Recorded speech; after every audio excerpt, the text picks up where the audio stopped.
Welcome to the training for the Staff Parish Relations Committee of the Susquehanna Conference of the United Methodist Church. My name is Brenda Leahy, and I am the Conference District Superintendent for the State College area. This training is designed to be helpful for chairpersons and committee members of the Staff Parish Relations Committee, as well as pastors in our annual conference. Looking at the big picture of the role of the SPRC, this comes to us from our Virginia conference. The SPRC is the administrative unit in the local church where staff and congregational interests are integrated to focus on the mission of the church. The SPRC serves the governing body in an advisory capacity related to personnel administration. It does not exist to provide managerial or leadership oversight to the staff. Or, as the Book of Discipline puts it, the committee shall assist the pastor and staff in assessing their gifts, maintaining health, holistic, and work-life balance, and setting priorities for leadership and service. And conducting its work, the committee shall identify and clarify its values for ministry. It shall engage in biblical and theological reflections on the mission of the church, the primary task and ministries of the local church. Bishop David Graves, out from the Alabama West Florida Conference, says, "We will hopefully understand that the SPRC is much more than a personnel committee.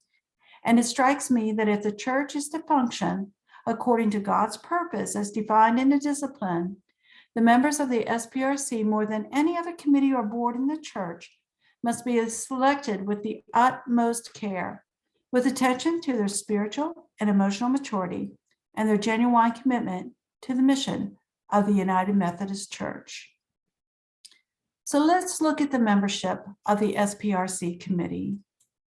First, not fewer than 5, nor more than 9 members.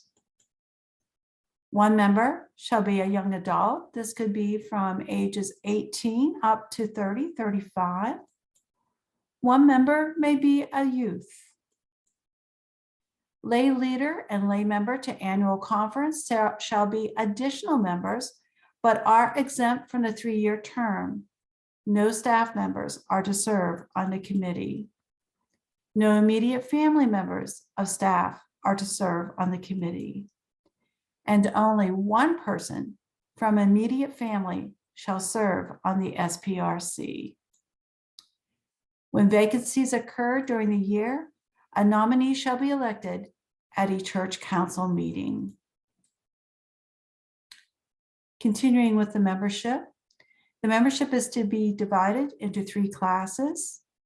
Members who have served their term can succeed themselves for 1 3-year term, meaning they can serve up to a maximum of 6 years. The chairperson is elected at the charge conference. The committee shall meet at least quarterly.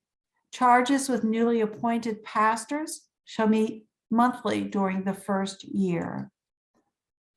Pastor can be present at every meeting with an exception. And if there is an exception, the committee may meet with the district superintendent without the pastor present, but the pastor is informed of such meeting. The pastor needs to be informed of any time that the SPRC committee plans to meet, even if it is with the district superintendent. So what are the responsibilities and duties of the Staff Parish Relations Committee? Well, first of all, there are no secret meetings. You may only meet with the knowledge of the pastor and or the district superintendent. Pastor must be present unless he excuses himself, or with the DS present.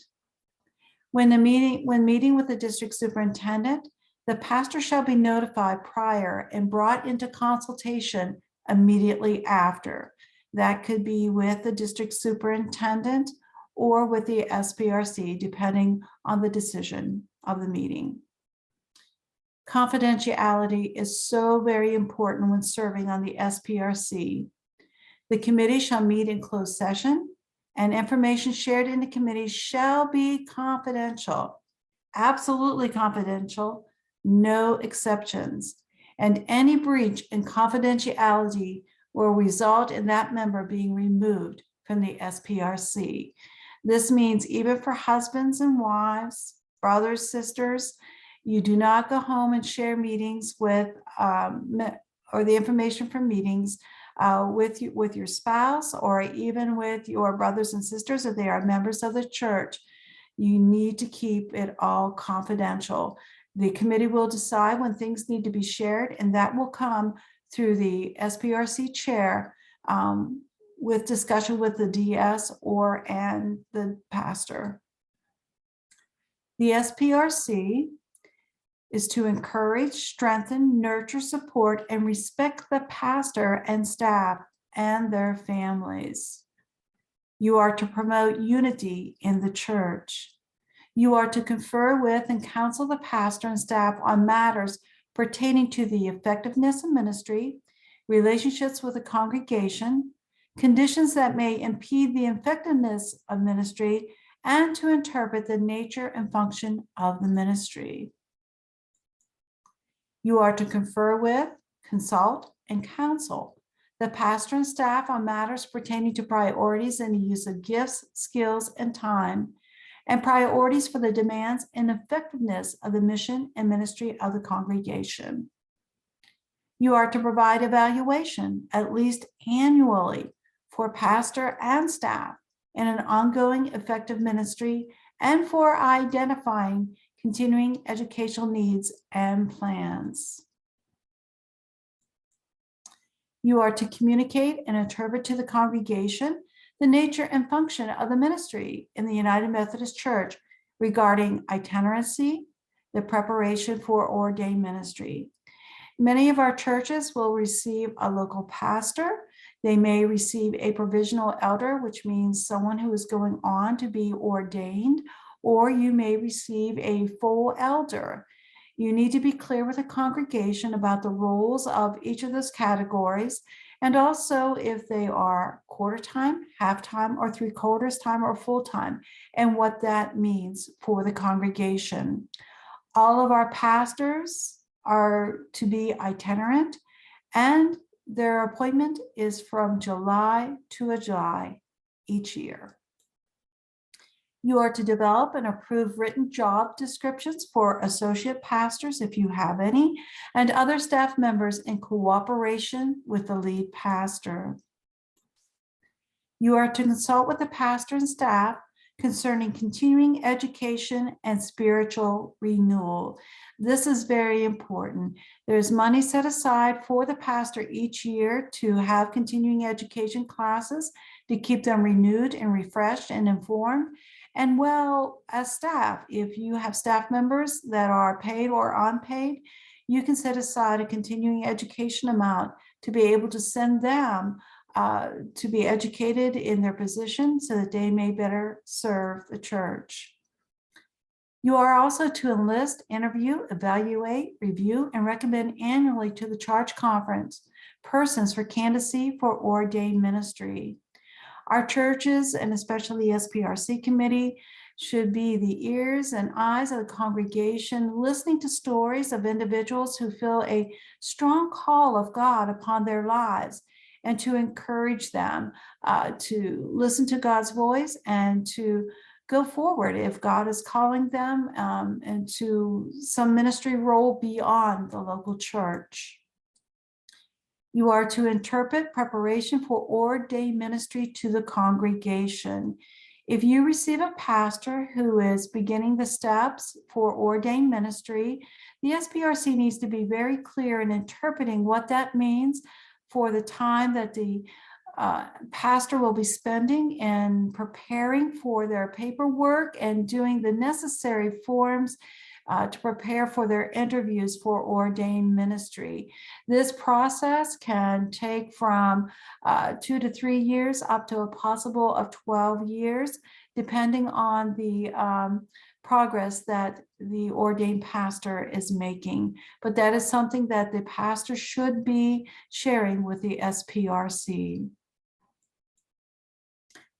To recommend to the charge conference the establishment of a personnel committee as appropriate for larger churches.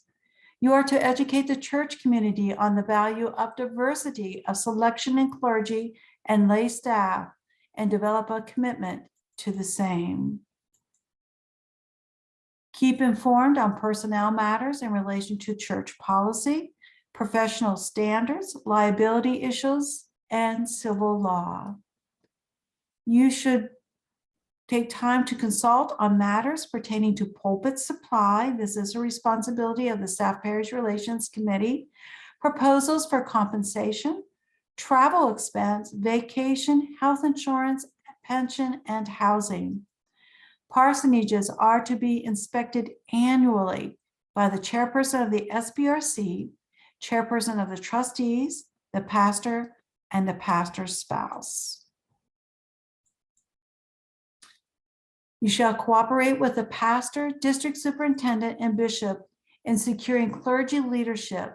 Its relation to the district superintendent and the bishop shall be advisory only. And we'll talk a little bit more about that. You are to recommend to the church council, after consultation with the pastor, the professional and other staff positions needed to carry out the work of the church or charge. Here's just a few more responsibilities of the SPRC. Recommend additional staff needed to carry out the work of the church, develop and approve written job descriptions for staff, be informed on personnel matters in regard to church policy, professional standards, liability issues, and civil laws, communicate to the congregation the nature and function of ministry in the United Methodist Church regarding itinerancy, preparation for ordained ministry, the Ministerial Education Fund, and the value of diversity in clergy and lay staff. Enlist, interview, evaluate, review, and recommend annually to the charge conference persons for candidacy for ordained ministry. Now, some of those we did already go over, but these are matters of importance that should be the responsibility of the SPRC. Let's take a look at the hours, putting into effect and perspective the hours that your pastor normally spends and doing the work of a pastor. So you can read down through each one of these categories and put what you think are the hours that a pastor normally spends in preparing for the week ahead or doing the work of a pastor. You know, how many hours do you think it takes to prepare to preach and lead worship? What about pastoral care? How much time do you believe is spent in visiting people, making phone calls, emails, written notes, especially to the sick and the homebound? How much time does a pastor spend in leading the church in evangelism and missional outreach? What about teaching and training church members for spiritual growth and effective service, making disciples of folks? What about administrative tasks in the local church, district, and conference? Our pastors are often asked to serve beyond the local charge and in district teams and also on conference committees. Participation in the community apart from church activities. How much time do they spend in self-care, whether it's physical, emotional, and spiritual? And then total up your number. Now, the next slide that I'm going to show you is a slide of a typical pastor and the hours that they may put in. Many pastors, I will say, put in many more hours than is put here. So normal time preparing for preaching and worship, that could be around 26 hours in a week. Then your pastoral care is almost around 7. Leading the church in evangelism is around 4 hours. Teaching and training can be up to 14 hours. Administrative tasks around 9 hours. Preparation in community apart from church activities around 3 hours. And 3 hours for only self-care, physical and emotional and spiritual health. Looking at a total of about 64 hours a week, just in a week for a full-time pastor. I want you to pay special attention to only 3 hours for self-care. Pastors should receive a Sabbath day. They can take another day off during the week. Make sure if there is a family that they are taking special time, quality time with their family. So looking at a pastor's self-care, pastors are expected to take a day off each week in addition to a Sabbath day. And that day should be a day for them just to do nothing but have a time of renewal, reflection, and being refreshed. They'll do much better if they take time for their self-care. Pastors are expected to take a minimum of 4 weeks vacation every 12 months. That is for full-time pastors. Part-time pastors, that is worked out with the SPRC and the pastor. Pastors are expected to have quality family time, just like everyone else who has busy work life and they want that quality time with their family. Pastors are expected to have that time as well. Pastors are expected to maintain good health. So if your pastor is out in the mornings and they're taking time to go to the gym or to walk, whatever it takes for them to be in good health, allow them that time to do so. And you should always be asking this question of your pastor: how can you support the pastor in his, her self-care? There's also an opportunity for our pastors in full-time service to have a renewal leave after 6 years of full-time serving. And this usually lasts for about 6 weeks. And it is a time for them to refresh themselves, maybe learn something new. Maybe they're working on a book. Maybe they just need time away for themselves in order to better equip themselves and renew themselves to be a better pastor. Taking a look at the pastoral compensation package, that is the responsibility of the SPRC. We do have a minimum base salary set by the annual conference, which you can find on our conference website or in the conference journal. You look at the years of service. They're in increments of every 3 years. I believe our base minimum salary goes up to 15 years, so you need to be considerate of years beyond the 15 years of service. There is a Social Security offset provided for the pastor. There is housing. Parsonage is the norm. Housing allowance in special circumstances.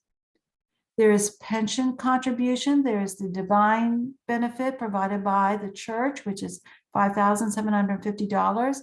There is a divine contribution, 3% of the contribution base, and also the pastor makes their own contribution. Each year for continuing education, there is a minimum of $750 put back by the church each year.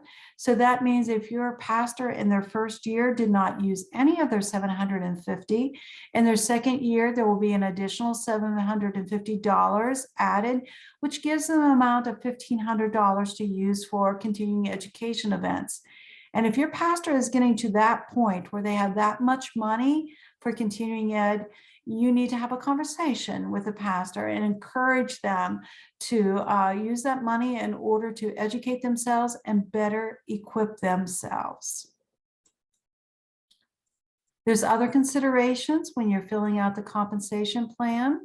The IRS rate for 2022 is 58.5. There is the consideration of an account reimbursable plan. This account reimbursable plan, you can put an amount back for the pastor's usage.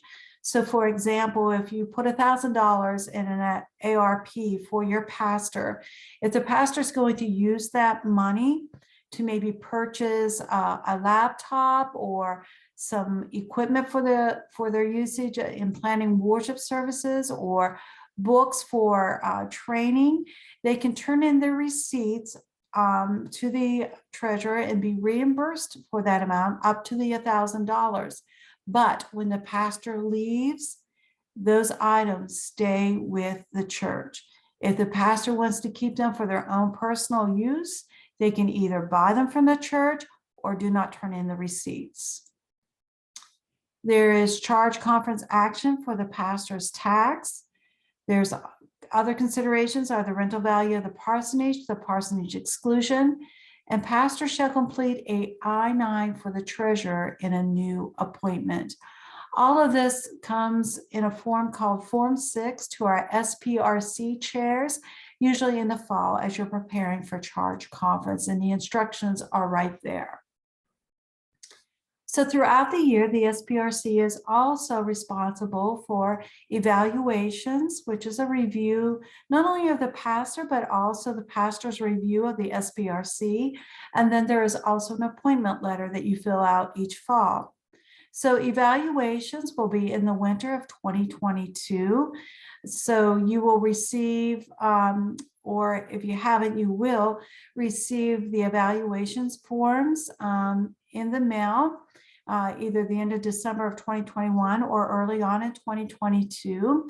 And they shall be due either by February 1st, or if it's later, possibly March 1st. Your district superintendent will let you know that. There's also the salary worksheet in the fall. That was the compensation I just went over with you. And then there's also the appointment request that takes place in September and October of each year, and it will be due back in early November. Now, here's a little bit of information about the conversation form, the evaluation form for pastor and SPRC that will be completed in the winter of 2022. So it will have a series of questions for you. For example, does the pastor share the love of Jesus? And if you think your pastor is exceptional at that, you will put an X there. And then we want an explanation. Why do you think your pastor is exceptional at sharing the love of Jesus? And it might be something as simple. Our pastor demonstrates the love of Jesus through actions in the community and with the congregation. If you want to go a little bit further in your explanation, you are free to do so. So that's like an example question of what's on for the SPRC's evaluation of the pastor. Also, there is a conversation form for the pastor to complete for the SPRC. An example question may be, does the SPRC reflect with the pastor the biblical and theological role and work of the pastor and communicate to the congregation the nature and function of ministry in the United Methodist Church, including itinerancy, preparation for ordination, or course of study for local pastors? If your SPRC is exceptional at that, your pastor can mark exceptional, and then there's an exclamation. We support the pastor with prayer and stay connected in conversation to address concerns as well as celebrations. We remind the congregation of the pastor's continuing education and status and encourage them to pray for the pastor and their family. Now, just a word about these evaluation forms. The one for the SPRC to complete for the pastor, you can do that without the pastor being present, but the pastor needs to be informed that you are meeting to do the evaluation. But you also need to come back together with the pastor and discuss, have a conversation about the answers, because this is only going to help the church and the pastor improve on what you have discussed at this meeting. And the same way with the pastor, discussing with the SPRC some things that they can improve on. It is a conversation. It's not to be something about being negative about what has been going on, but a conversation to improve the communication. So the SPRC committee, or simplified structure council, can meet to discuss the evaluation. Part of this is you are discussing the gifts and graces of your current pastor. You talk about the vision and needs of your church, and you consider how well the gifts and graces of your current pastor are helping your churches achieve the vision and meet the needs. All of this is to foster an atmosphere of openness and honesty. The pastor may be asked to not be present for this discussion, but a future meeting with the pastor should be scheduled for sharing and reflection. And keep in mind that when you meet to do this evaluation, no other business may be discussed or conducted in the pastor's absence. Your focus is on the evaluation.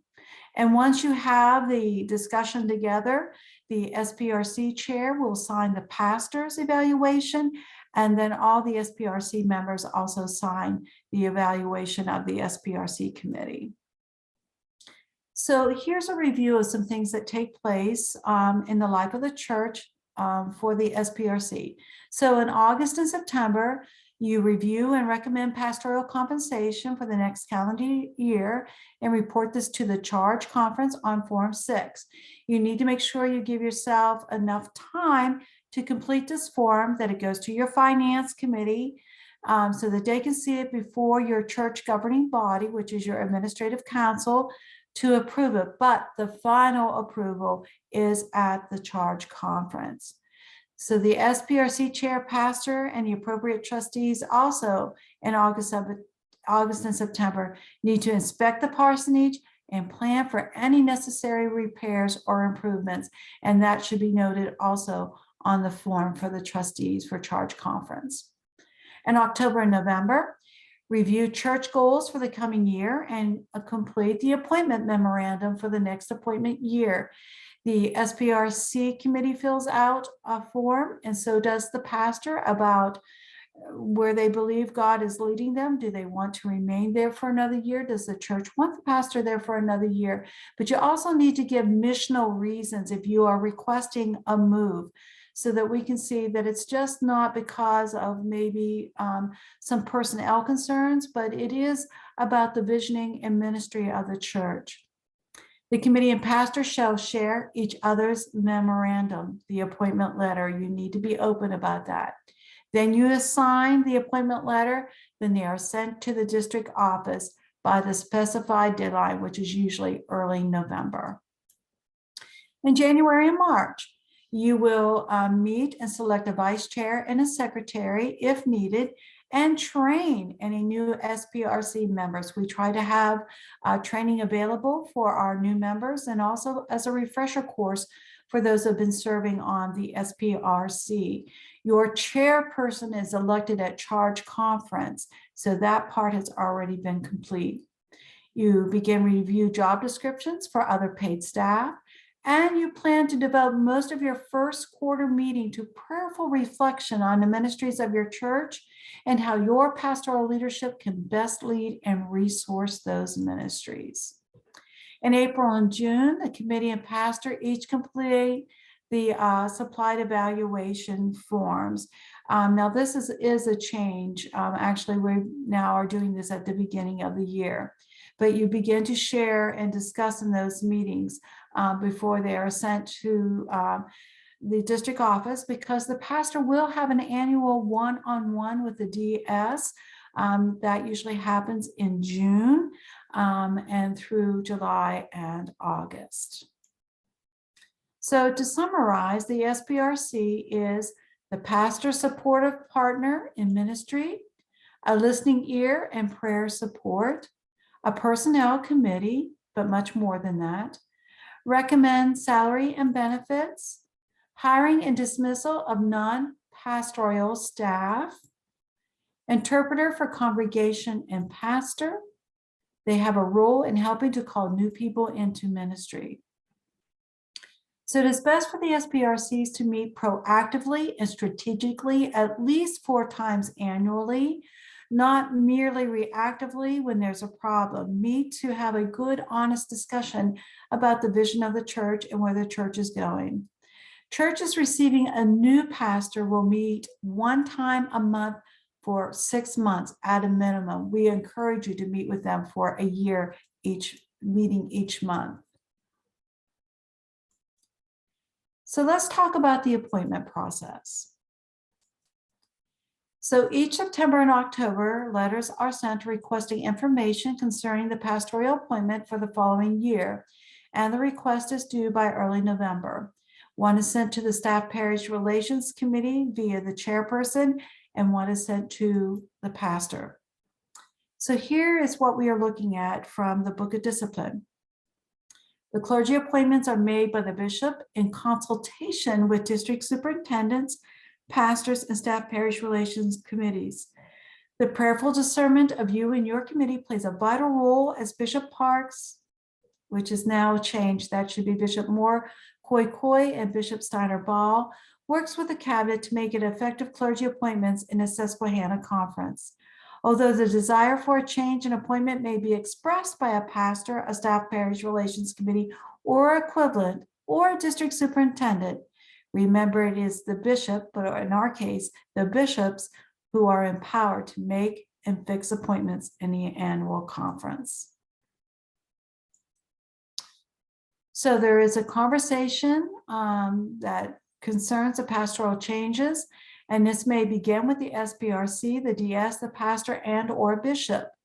Consultative process is used involving the SPRC and district superintendent, resulting in a church profile. So if the pastor is requesting to move, or the SPRC is requesting a move, and we so happen to have a place for the pastor to move for a new appointment, the DS will get in and make time to meet with the SPRC of the church that will be receiving a new pastor, and talk about what is the concerns of the SPRC, what do you need in going forward, and also to look at the history of the church, the finances of the church. So doing the church profile is very important in a conversation that needs to take place. The church profile, after the SPRC meets with the district superintendent, is shared with the cabinet, and the best possible pastoral match is prayerfully discerned. The bishop has the final say in the appointment process or making. And I want you to know too that when we are looking at new appointments in a year, we take time to prayerfully discern the pastor going to a new church. Sometimes it works out well, sometimes it doesn't. But please know that we just do not just put anyone in a church. We do take time to prayerfully discern the best possible match for the church. The UMC does not participate in isms such as ageism, racism, sexism when we are looking at appointments. We want the best pastoral match for a church. Now let's take a look at, do they really? What to do as the SPRC committee when folks complain. So when folks complain, encourage complainants to speak to the pastor directly, especially if it's just kind of maybe a personnel situation with them. You know, maybe they just have different personalities that are not working out. They just need to talk together and have a better understanding of one another. So you should always encourage anyone who complains about the pastor. Maybe it's about changes in the bulletin, maybe it's changes in the worship service, maybe it's a Bible study that the pastor is offering and they're just not too fond of it. They just need to speak to the pastor directly so they have a better understanding.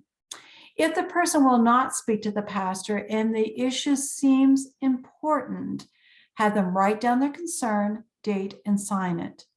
If they decline to do this, tell them that you cannot carry verbal concerns to the committee or to the pastor that seem important if they're not willing to take the time to talk to the pastor directly or to write down their concern, to date, and sign it. If they do write it down and date and sign it, you convey the written concern to the SPRC chair, who should write an acknowledgement to the person stating that we have received your concern and will discuss it at our next meeting with the pastor. The chair should inform the pastor and or staff person of the written concern. So it might not just be a concern about the pastor, it may be a concern about the current staff. So you need to let them know that there was a written concern by a member of the congregation. Then at the next meeting, the committee decides if the concern has merit and deserves further attention. If not, a note is written thanking the person for their input and stating that the committee has been made aware of the complaint. And you can share a little bit of the decision, but remember keeping everything in confidentiality.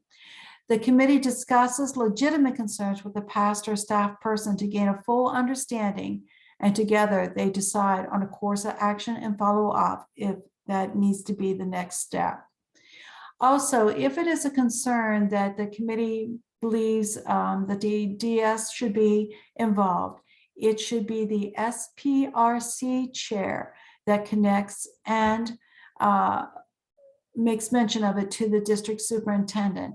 However, if there is a complaint, a serious complaint, and it is taken to the SPRC by a congregation member, and it really does have merit, and the SPRC does not seem to be taking it too seriously, or they have a different take on it, there are instances when a person will contact the district superintendent and share their concern.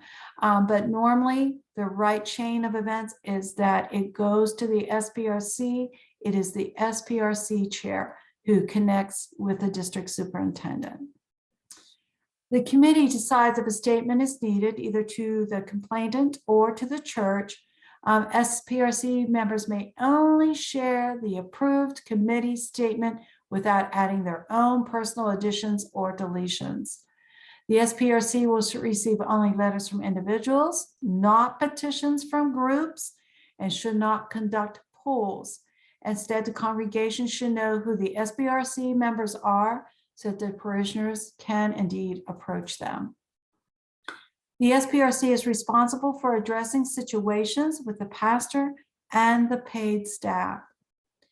The lay leadership nominating committee is responsible for addressing situations with elected members of the congregation.